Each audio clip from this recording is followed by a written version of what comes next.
Hello friends, welcome to Concept in Chemistry. Here we discuss the second video of topic relationship. Those who are watching this video directly, please go through the part 1. Okay, so this is the continuation of part 1. This is the part 2. Here we are going to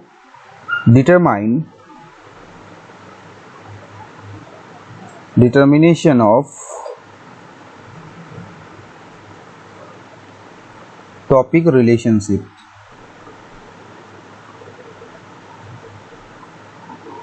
There are two ways to determine the topic relationship. First one is the substitution criteria.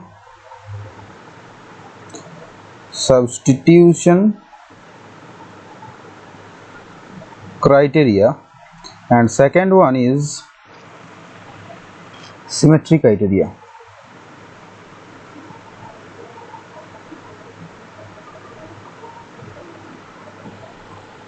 So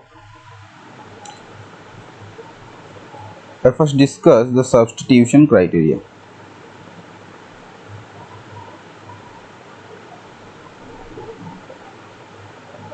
Okay, so what is substitution criteria?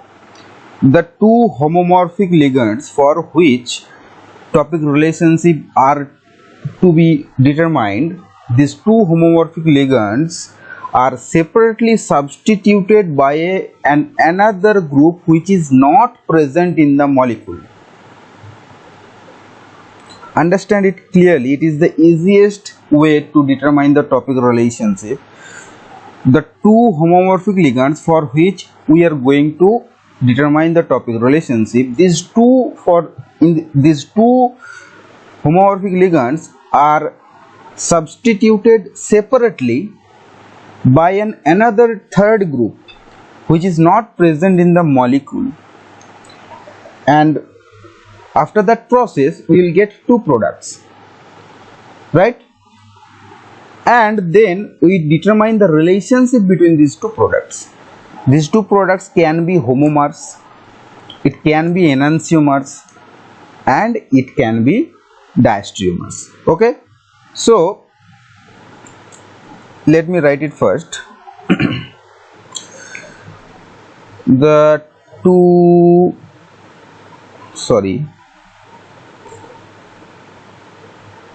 homomorphic ligands are substituted separately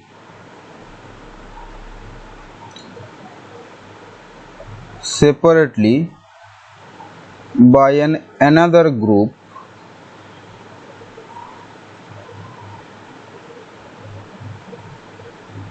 within bracket not present in the molecule,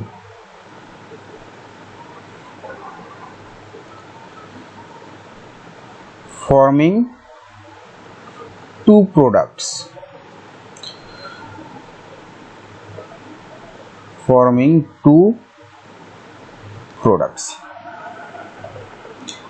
Then point A, if the products are homomers, then the topic relationship between those two homomorphic ligands is homotopic. Okay, if the products are enantiomers, then the topic relationship between those two homomorphic ligands is enantiotopic. And if the products are diastereomers, then the topic relationship between those two homomorphic ligands is diastereotopic. Clear? Let me show you one example.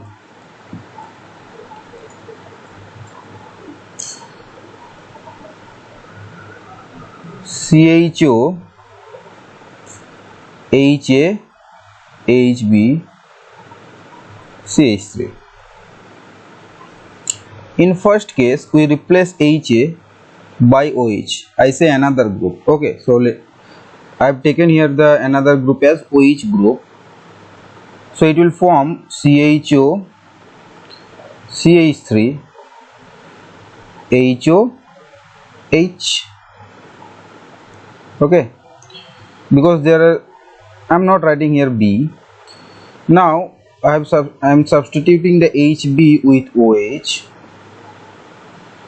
So it will produce HOH.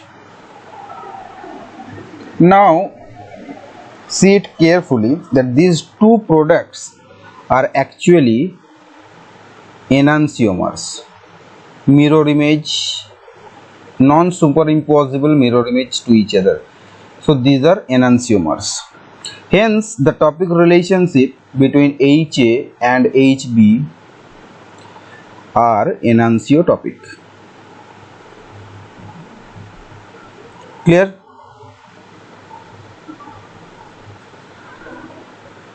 Let me show you another example.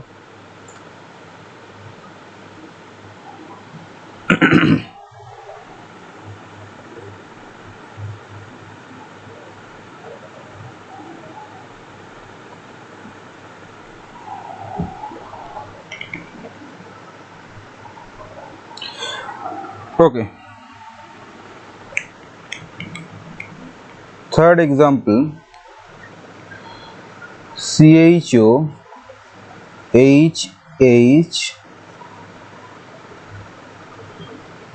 BrCl, CO2H. We have to determine the relationship between these two hydrogen. Okay.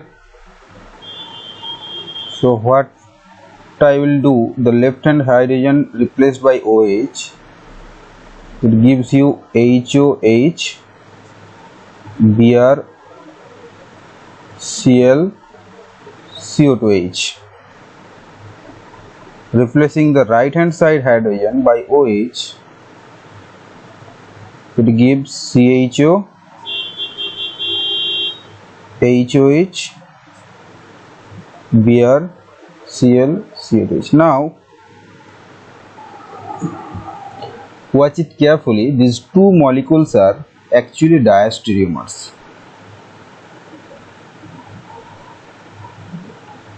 Hence these two hydrogens are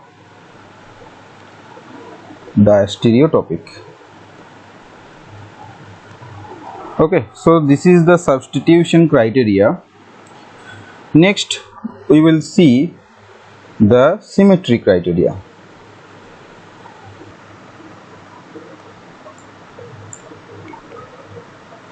Option 2 is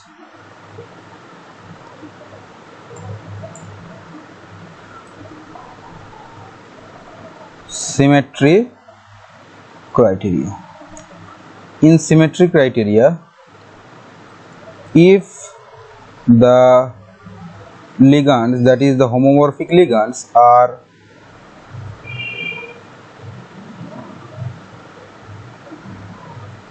related by Cn axis of symmetry, that means in symmetry criteria we have to determine some symmetry elements. Which symmetry elements are present?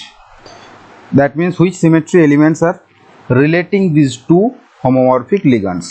Then the ligands are homotopic. If the ligands are related by Cn axis of symmetry, then these two ligands are called homotopic. If the ligands are related by sigma I or Sn, any one of these three, then the ligands are enantiotopic.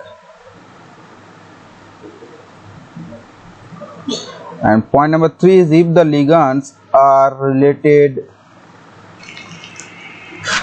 not related by any symmetry element, are not related by any symmetry element, then these two ligands are called diastereotopic.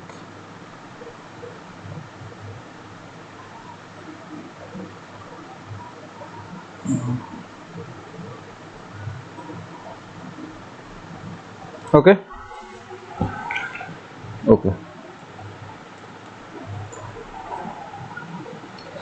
Few examples are: number 1,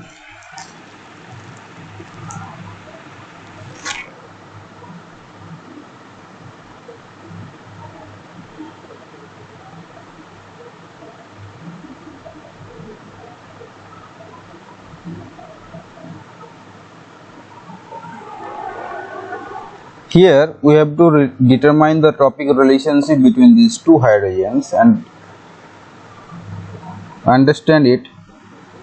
One C2 axis is there because these two groups are methyl groups and these two are hydrogen. If you take C2 axis, then these two hydrogens will replace its position and these two methyl group replace their position. So the relationship is homotopic.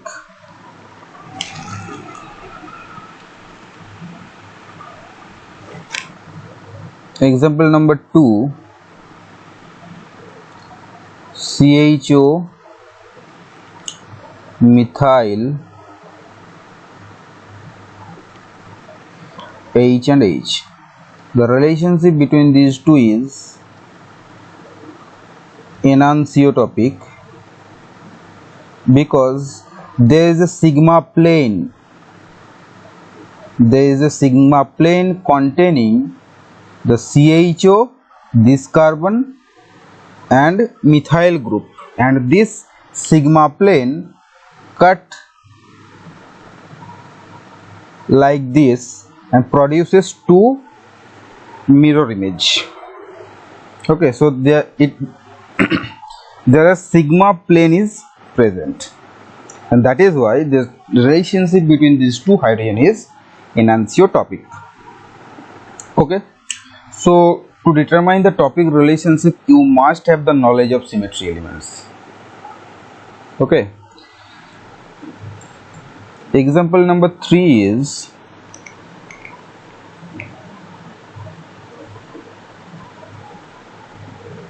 CO2H HH MECl CHO. In between these two hydrogens, there is no symmetry element connecting these two hydrogens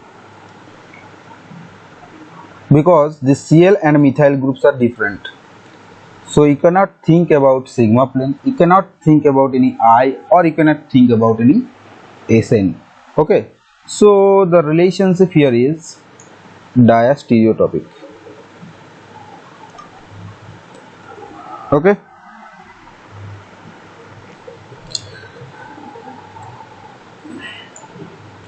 Number 4th example, H C double bond C H H H. These all 4 hydrogens are homotopic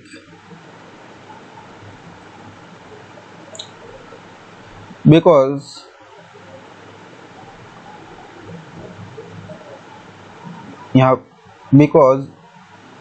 there are two C2 axes. So this C2 axis relates these two hydrogen, this one and this one, as well as this one and this one. So these two hydrogens are homotopic, these two hydrogens are homotopic, and this can be understood by this C2 axis. Okay, now from this C2 axis we can understood that these two hydrogens are homotopic, these two hydrogens are homotopic. That is why I say here that all hydrogens are homotopic.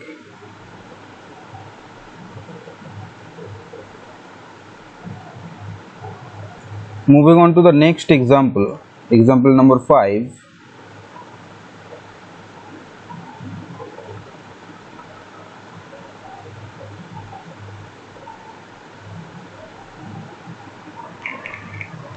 H pH CH3H pH H CH3H.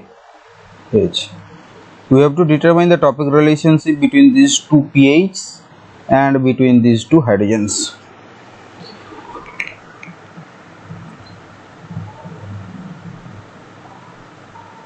These two pHs are connected by I. So inversion center is there. Okay. That is why we can say pHs are enantiotopic. But